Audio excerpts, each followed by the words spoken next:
to my gathering basket. My name is Danelle. Thank you for joining me today on my handmade, homegrown homestead adventure. I have several things I'd like to show you today, including a finished object that I told you last week I was hoping to have done. This is a finished skein of hand spun. This is the roving that I showed you last time. I had a little piece of it that's now escaped. This is a crazy blend of CVM wool, Tussa mulberry, and banana silk. I've spun all of the rest of them, but had never incorporated banana silk into something. I'll be honest, I wasn't sure if I would like spinning it. It seemed a little bit like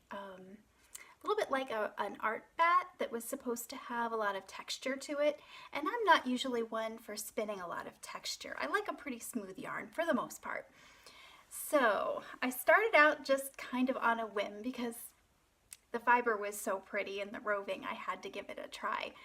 And I was really pleased with how this came out. It's a 3-ply. I am planning to use this in my cooped up sweater that I've been talking about for episodes now. I will be using this to make the chickens in that sweater, and I'm hoping this is very similar to the colors in some of the chickens that I raise. So you can see the little pops of kind of orange. I'm not really sure which is the banana silk and which is the other silk, and then a brown base. So very pretty, very smooth, soft fiber, but it gives almost a tweedy look. So I haven't, like I said, it's a 3-ply. I haven't actually measured it yet. I think I counted the loops that I made on my Nitty Knotty, but I never did the math. So I need to redo that. I'm quite certain that pattern doesn't take a whole lot in the contrast colors, so I'm pretty sure I've got plenty. In fact, I had a little bit left over that I haven't plied up. So I should have plenty for the project, and really that was all that mattered. But very pleased with how this came out. Very pleased to have this part off my wheel. And to be honest, this just came off the other day, so I haven't really had time to get anything else on my wheel. So right now I am looking forward to doing a little bit more sampling. I showed you last time that I had carded bats of the yellow that I want to put with this for that sweater. And it occurred to me after I podcasted last time that I really needed to go ahead and start over with my sampling process. I was playing with the bat, really enjoying how it was spinning up, getting a fairly consistent yarn. The first try was a little bit plumper yarn than I wanted, so I knew I was going to have to do some adjustments on the size just to allow for how much that fiber fluffed up in the finished yarn. So I was working on that, and it occurred to me that I had been doing my other samples with the top that I had purchased. So definitely a worsted prep that I was then spinning woolen. So I was going to have a semi yarn in the end, which would work really well in a colorwork sweater. When I got my brilliant idea to take my top and card it on my drum carder to do some color blending there, which I really like the result of, and in the yarn it looks beautiful. It's just the color I had hoped for. So I'm very pleased there, but it occurred to me that now I have a woolen prep and I'm spinning it long draw, which is also woolen method. So now I have a completely different structural yarn in that. So I am all the way back at the beginning on that sampling process and enjoying it, but I kind of want to get onto the knitting, so I need to be working on that. I'm hoping this week, I've set the goal for myself, this week I am going to do all my sampling on that, and I'm going to be ready to start spinning. So on the next episode, we'll see how that promise to myself worked out. I also wanted to let you know, last time I talked about the Livestock Conservancy Initiative, and I was incorrect in what I called it, I hope you saw my note, but it's the Shave 'em to Save Them challenge. And that went live for fiber artists this past week. So I signed up online, I paid, it was $15 to apply to be a fiber artist, and I am eagerly anticipating maybe tomorrow my passport will be in the mail. Those were all supposed to have been, the mailings are supposed to start last Thursday on the passports, and I've seen a couple people on the Ravelry and Facebook groups saying that theirs arrived like Saturday. So this is Sunday, and I'm hoping that maybe the day that this is published, I will also get my passport. I also should be getting my very first fiber for that. I bought a horned Dorset from Covered Bridge Farm, and I got the notification saying it had been shipped and the estimated date of delivery would be Monday.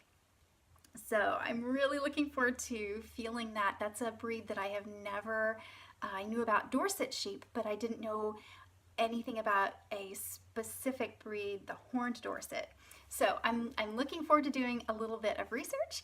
I think really that's kind of been the intended purpose in this, but I'm really pleased to see how many people, there is a Facebook group and a Ravelry group both, and I've been very pleased to see how much people are researching these breeds and pointing out different characteristics, and I'm really curious to see what people are going to be doing with each of these breeds.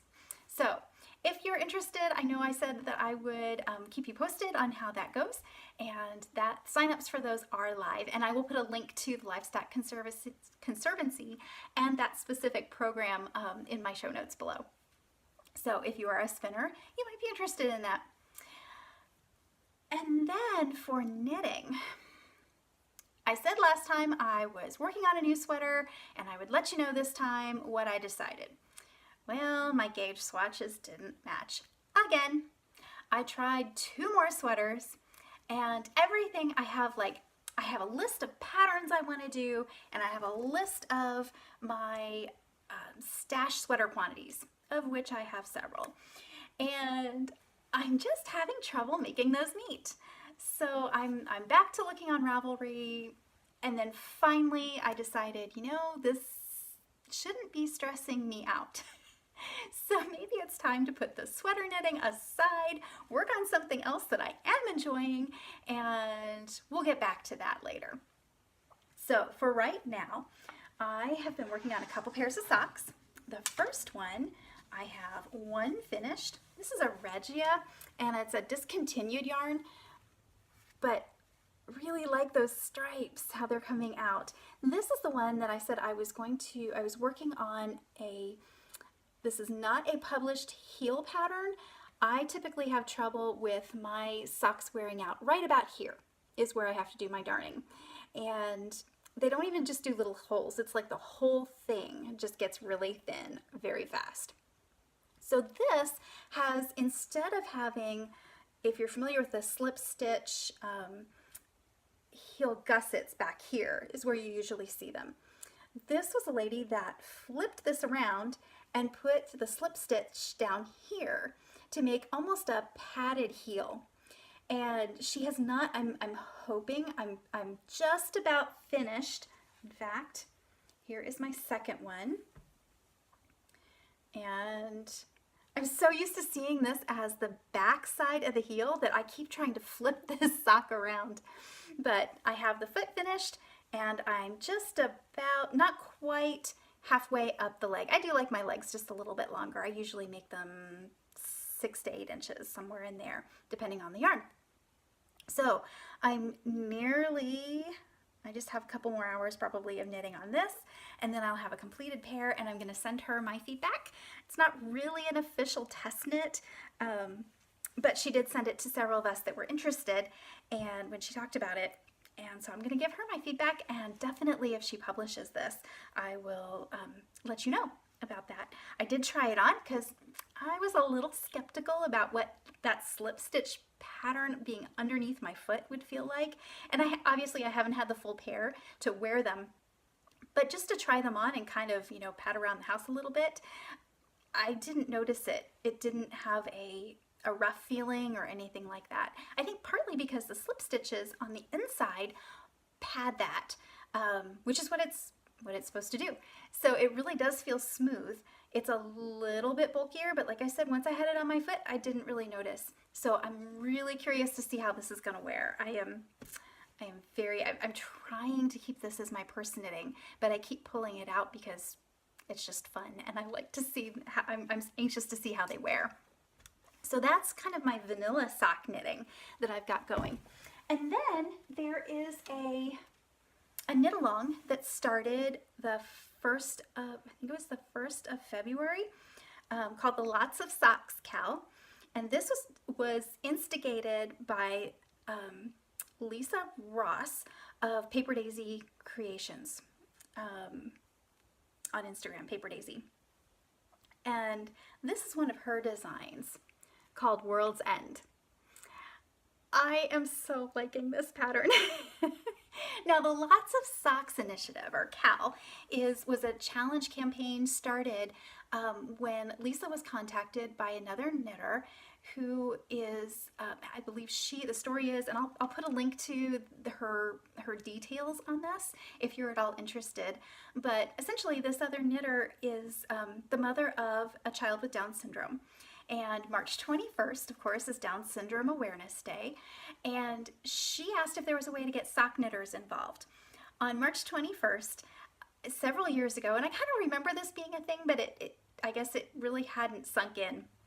It's worldwide, and it's kind of one of those, instead of wearing a ribbon, people wear 2 different kinds of socks, 2 different pattern socks, colored socks, fraternal twin socks, just kind of as a fun way to support that.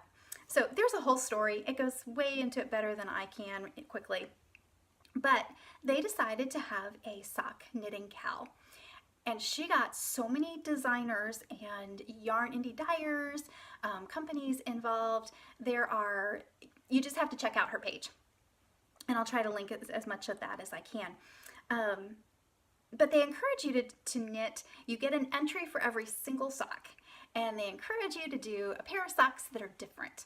And then every day from, I believe it was the 1st of February to the 14th of February, a different designer has one of her sock patterns on half price.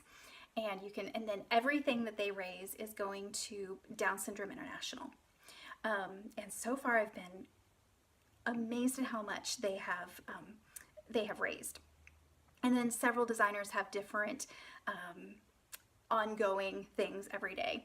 So anyway, this wasn't one of the featured designs, I believe. This was an older one of hers. And it's based on, the name is World's End, and it's based on one of my favorite books, Voyage of the Dawn Treader, which is one of C.S. Lewis's Chronicles of Narnia. So pretty much if you have a reference to the Chronicles of Narnia, I'm going to be really interested in knitting it.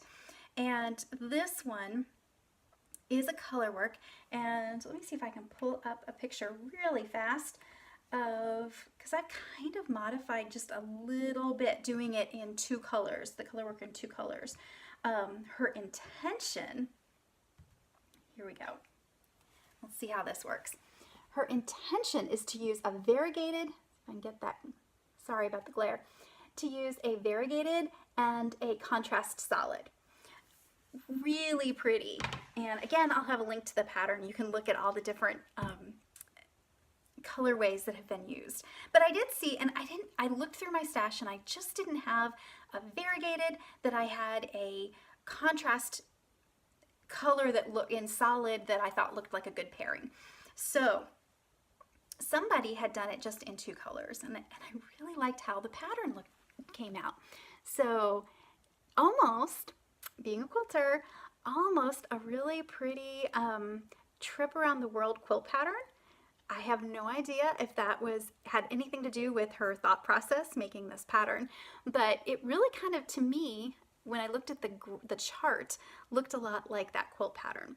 So anyway, somebody else had it in 2 colors, and I thought, oh, I can do that. I have 2 solid colors. So I'm thinking, one idea I have is I obviously started this with the green, and then the second sock, my plan had been, this has the solid cuff, heel, and toe, and so I thought the second sock I would just flip them and use the white and flip my color dominance on the color work. Now, to be honest, I don't know that flipping the color dominance is really going to make a difference. This doesn't have a real clear foreground background to me.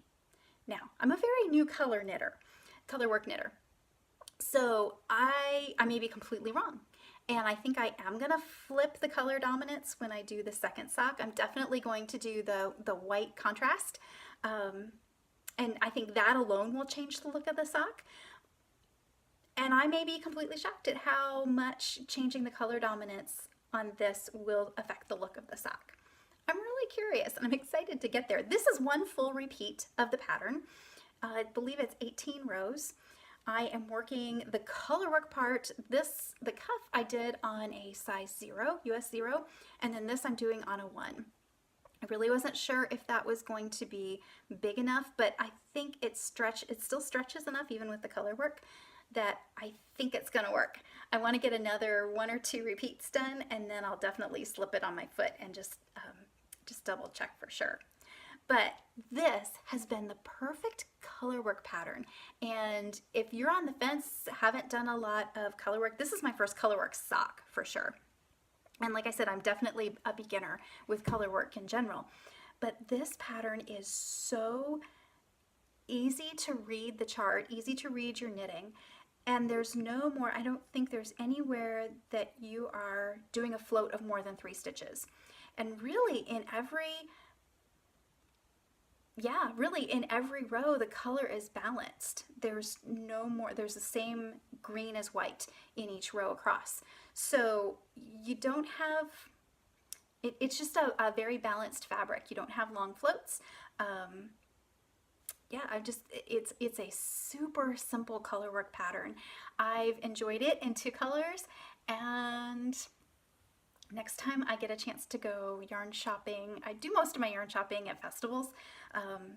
So next time I have a chance to look at some in person, I maybe have to pick up some variegated that I can use and do more like what she suggested in the pattern.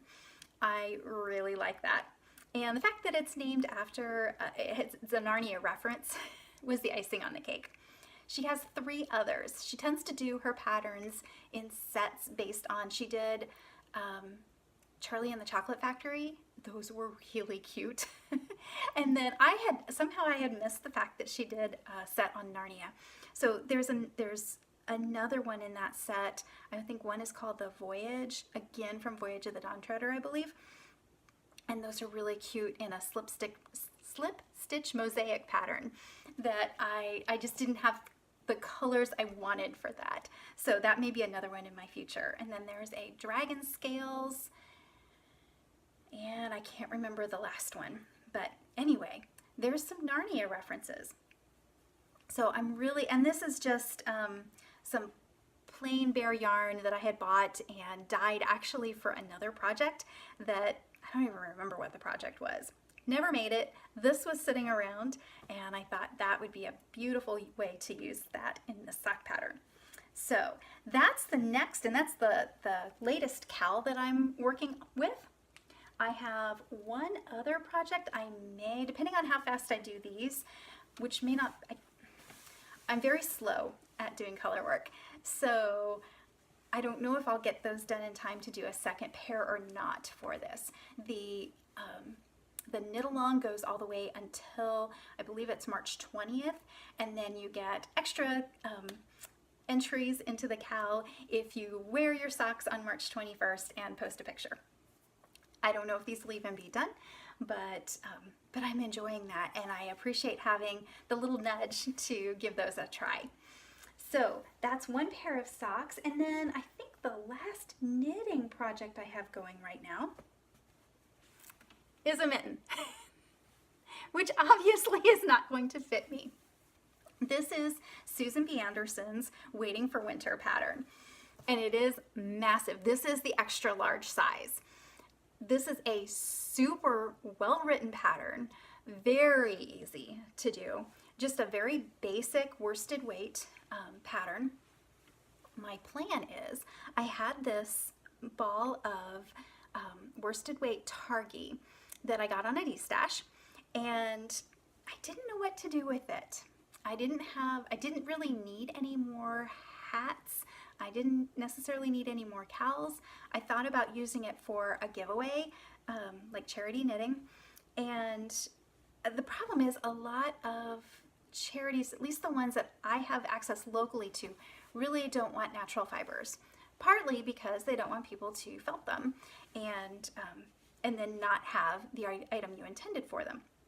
So out of respect to that, I just wasn't really sure what I wanted to do with this. And then I got to thinking, after those duffer socks or slippers that I showed you last time, I actually finished that other pair. So I've made 2 pairs of those duffers and felted them successfully. So I thought maybe I will do some felted mittens. If I do felted mittens, then if I choose to give these away, then they can't really ruin them too much. And if I make them big enough that I can felt them down, they will. So that's why I went ahead and made the extra large. It's a massive size mitten. I actually have the second one almost completely done except for the thumb. And I was working really hard because I thought that way I can actually show you that I have actually done two mittens. And I got all the way up to here. I consulted the instructions, pulled out this first one and laid it up to them, and they weren't the same size.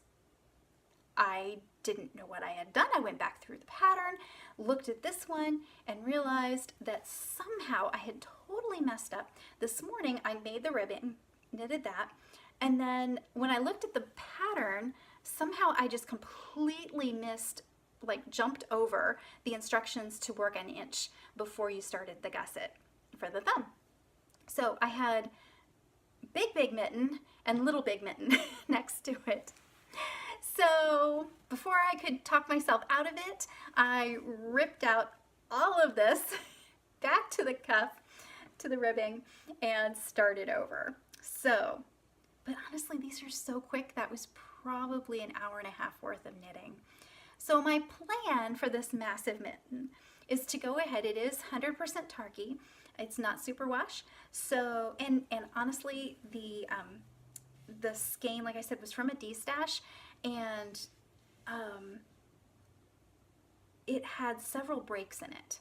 I don't think it was moths. I don't think it was, it was just like where the yarn had gotten really thin, and it had just drifted apart. So I laid them over each other and went ahead and knit, and so the felting is a really good idea. If you have, I've done that several times with things that have gotten like a moth damage or whatever. A cat, I don't have a cat, but cat gets into it and chews it up. Felting is a really good if you have a damaged skein, because that's going to be felted together anyway. So I'm going to throw these in the washer once I finish the other one. I was tempted to go ahead and felt this so I could show it to you complete, and so I would know it would work before I tell you about it. But I really like to do both of them at the same time so that they are felted in the same way, at the same temperature, the same amount of time, so I have the greatest likelihood of them coming out being the same and being a matched pair. So if they come out to something I can wear, I can keep them as an extra pair of gloves. Or if they can't get them felted down to a usable size, these might become oven mitts. Wool is great for oven mitts. It's a great insulator. It's fire retardant. So I like to use it for my oven mitts. So that's one possibility. And then the other possibility that really is why I made them is to go ahead and use those for a donation. We have several places near us, that one of them being the school.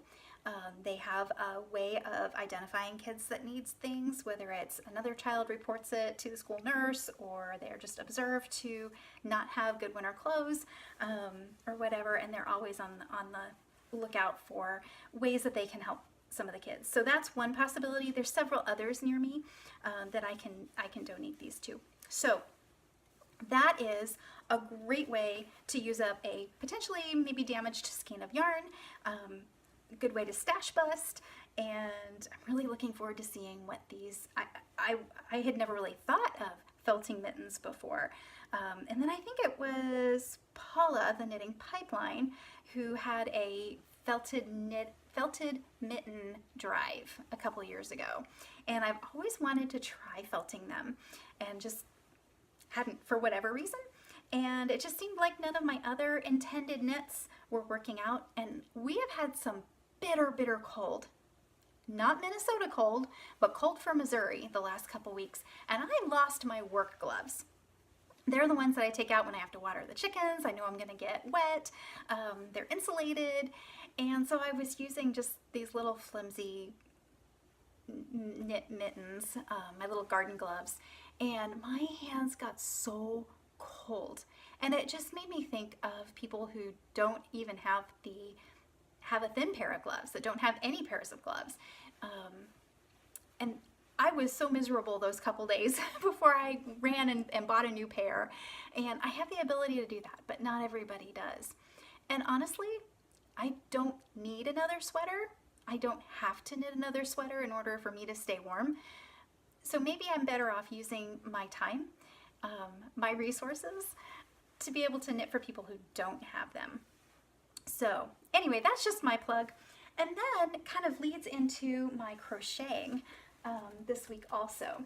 I have been working really hard on my master crochet program. I am a little over halfway done. I have a goal, if I can keep myself working and motivated, not getting bored, I have 11 of the 17 swatches that I need for this program finished, crocheted. I don't have them finished. The last couple sections of this particular section of the Master Crochet program, I still have a unit on gauge, a unit on blocking, and seaming and weaving in ends. And then, so those are I've done most of the reading, but what I did was I made all of my swatches, I've got them labeled, and then I need to go back and do the blocking and weaving in the ends. But I wanted to make sure that I finished their instructions on those aspects of crochet, so I'm doing them. Obviously, I know how to weave in ends the way I was taught to, but I want to make sure that I'm following their instructions. So basically, I've got a few more swatches, a bunch more questions, and then I need to do a lot of weaving in ends and some blocking.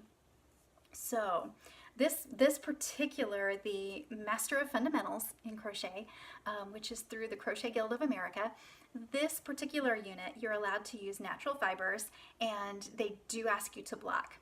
The other program in this, which is the Master of Advanced Stitches, I believe it's called, that one, you have to use acrylic yarn, and you are not allowed to block. So, as you know, a lot of times you can kind of use blocking to mask some things. If things aren't exactly straight, exactly square, whatever, there's some curl to the edges, whatever, you can kind of work through that with blocking. So I think that's why in the second half of this, they've asked you, in fact, you will get your swatches returned if you block them. So they want to see what it's really like.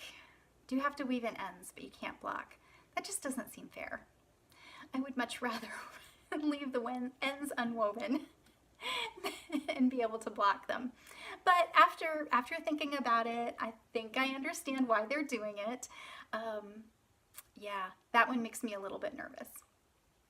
But for this particular unit, I'm hoping to have it all finished, and ready to submit my binder by the end of this month.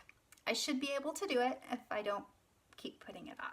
But I thought since I was working on that Master Crochet program, it was high time I pick up my hooks again. So in the vein of wanting to do some charity work, and there's several, our fiber guild, it's very loose. We have spinners, weavers, knitters, crocheters, quilters, basically if it involves any type of fiber art, you're welcome to come. So they have several different charity projects going through the year, and one of them is for school kids, and they do what they call the Winter Warmies Project.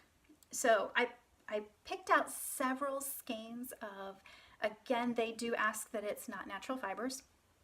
So I picked out several skeins of acrylic blends that I had in my stash. Most of them partials, so I got really good with stripes. And this looks like it's blowing out. It's actually metallic. So it's very shiny, this silver and white. It's blowing out just a little bit, but that's really about how bright it is. And this pattern is called the Simple Seed Stitch Beanie by Kristen Holloway, if I'm reading that correctly. And it comes in newborn to extra large adult sizes. Really good pattern, very clear, very simple. I think these took me an hour and a half or so to crochet up. So, and then there's my second one, and that's that same white that's really, really shiny. And it has several, and this is a pattern, or a stitch that I was aware of, but I don't know that I had ever done, where you work half double crochets and then work into the loop behind the stitch. So I've worked back loop and front loop, but I had never worked in this pattern. It called it the third loop in half double crochet. And then lo and behold, in the Master Crochet program, like about 3 days later, I hit the section on stitch placement, and would you know it? They had that. And that's actually the swatches I'm working on right now, are in using that third loop, or the loop behind the stitch. So what that does is make this little braid look, which I rather like. And there's different ways to do it. It looks a little bit different in different stitches. These are half double crochets. You can also do it in double crochets, triple crochets. So I am looking forward to doing these swatches in the next few days and see what some of those variations are, and maybe incorporate those into more of my crochet projects. So there's 2 hats that I finished crocheting. Very, very simple. I believe I used an eye. I think I used an eye hook on this, and either an I or a J on this. This one was a little bit heftier yarn. So I'm going to be doing some more. I've been kind of unloading my tote of acrylic blends, and just picking up one at a time and crocheting until that's done, and then working on the next one. So I've pulled out several more skeins, and I'm having fun combining and making scraps into something useful. So that is the Simple Seed Stitch Beanie. If you're interested in crocheting, I really recommend that pattern. It's very, very easy and very wearable for a crocheted hat. So that is my crochet. I'm trying to look at my notes here. I think that's about it on my making this week. Like I said, a lot of my time has been, well, because I'm slow doing color work and then trying to work on that Master Crochet. I got hooked in, they have a lot of references involved or included in the notebook. So I think yesterday I thought, well, I'm just going to go ahead and look at all those, a lot of blogs, a lot of YouTube videos, and I think I sunk about 2 hours in just to reading and watching their recommended videos. Great information. I'm enjoying it a lot more than I thought I would. And it's kind of nice to see it actually to be making progress. So I want to get it done as quick as I can. You do have to go on a waiting list for your reviewer.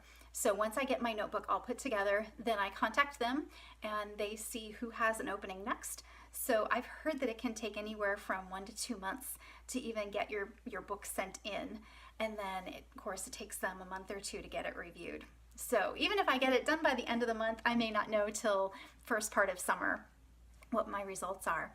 But I have already purchased the Advanced Stitches program. So as soon as I get this one done, then I want to go ahead and start working on that one. So I have plenty to do while I wait. So that's basically been my making.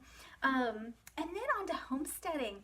I put a picture on Instagram of my very first seed order that came in. Baker Creek was the first one that we received. I have a stack of seed packets, literally this thick. So I didn't bring all of them, but I thought I'd bring a few of what I ordered.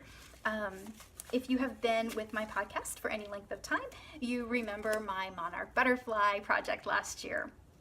So I did get a second kind of milkweed. This one, and I believe, Tammy, if you're listening, I believe I told you that the swamp milkweed was also called purple. This calls it red. So I don't know if there's other names, but this is the red or swamp milkweed. Milkweed usually plant it one year and then it will bloom the next year. So I'm actually planning for the butterflies of 2020. But very pretty. I have seen this one bloom. I do actually have a little bit down by my creek, and it's very pretty stuff. So I'm looking forward to incorporating this up near the house. And then also for, nope, okay, so for dyes, I had a whole pile of different zinnias and agastache, hyssop, lots of different things that are known to be good pollinator plants. So a lot of really, really pretty flowers, mostly ornamental, but we picked out our ornamentals based on the fact that pollinators, bees, butterflies, bumblebees, really like those. So then for dyeing, I'm excited about this. I have grown this years ago, but not recently, calendula. Calendula is a really pretty little, almost an astery looking flower maybe, not quite a daisy. Has a really pretty, about a 3-inch, I remember them being about like that. This says 3 inches. I don't remember it getting that big. I'm hopeful. But calendula has a very pretty deep golden, almost orange dye that you can make from it. It's supposed to be edible. I've never tried it, but it's supposed to be a good like garnish for salads. Like I said, the dye, and then it is also used for a really good skin cream. So I've never done that. I've read a lot of instructions. I know people that do it. So I will probably go ahead and try this for dyeing and as well as making hand salve. It's supposed to be a very healing for your skin, dry, chapped, cracked skin. And definitely in being a gardener, that's definitely an issue. So I'm looking forward to that. Also in the same vein, plantain. Now, plantain is a wild weed. I have it in the grass everywhere.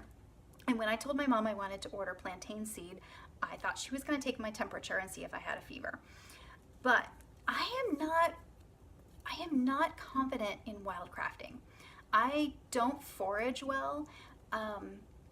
I know within about 90% certainty what something is, but I don't trust the 10% of my uncertainty when it comes to a medicinal or edible something in my lawn or along the creek or whatever. So I am fairly certain what I have in my yard, growing in my yard, is plantain, and a lot of people pick it wild. That's awesome. If you have the training to do that, go for it. I'm jealous.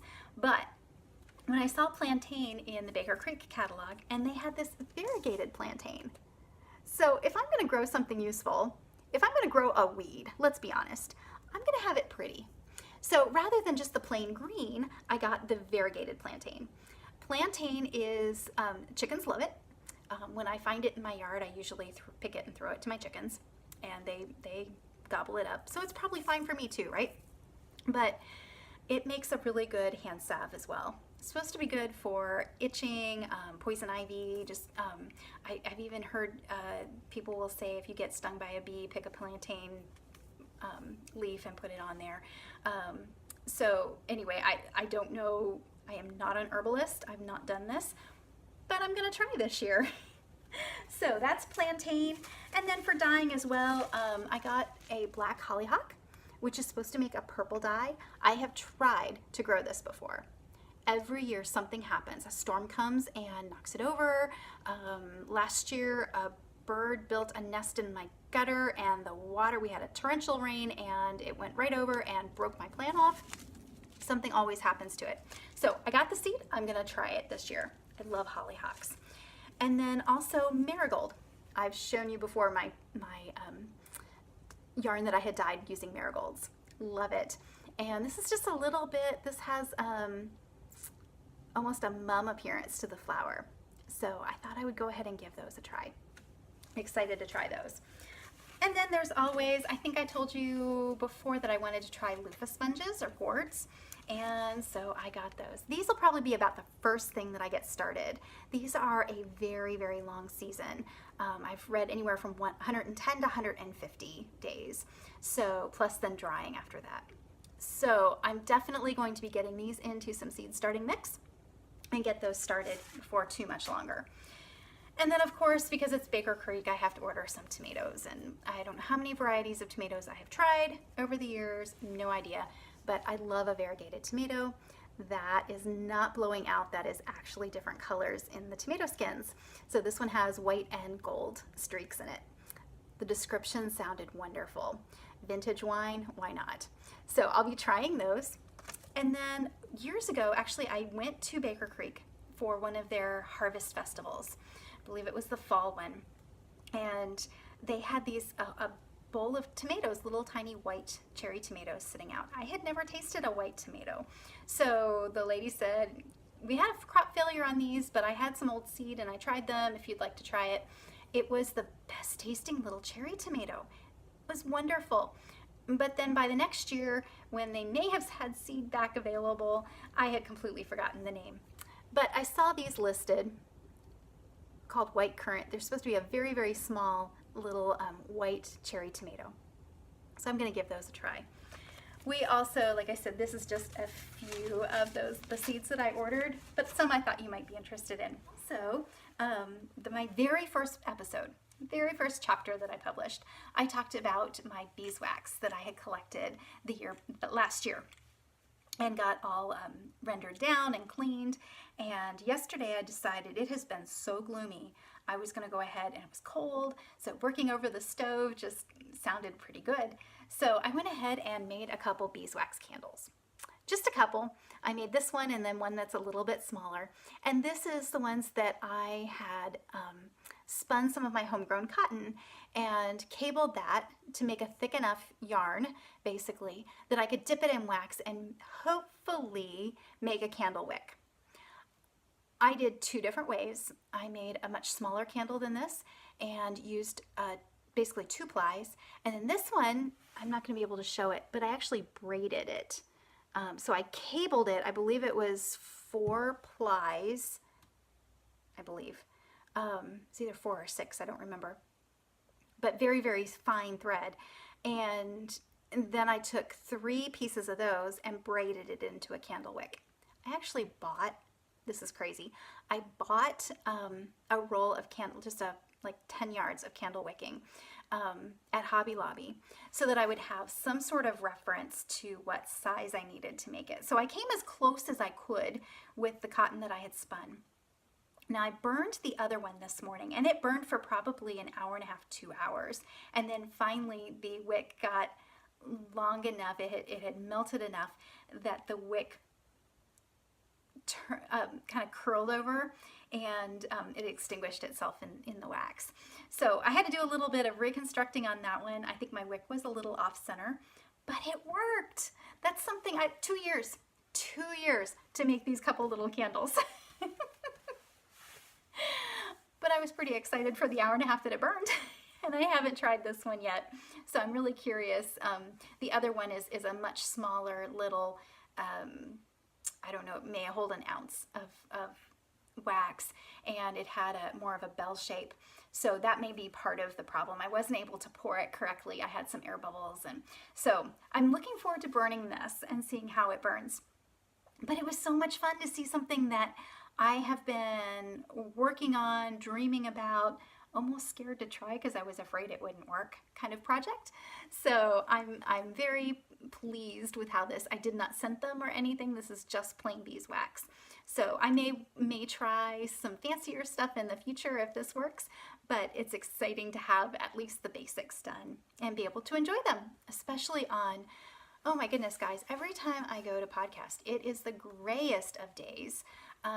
So lighting is wonky again, but on a gray day like this, it's kind of neat to have a little bit of a flicker and to Smell the beeswax. It's very, very light, but I can smell it. And remember watering the cotton, picking the cotton, spinning the cotton. When I smell beeswax, it just takes me right back to working in the hive again. So a lot of summer memories on a gray winter day.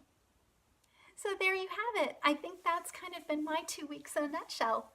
I have a lot of new things I want to try in the upcoming few days, couple weeks. So I will get working on those and hopefully have a lot more to share with you next time.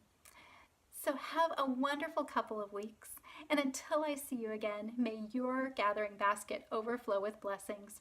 Thanks for joining me.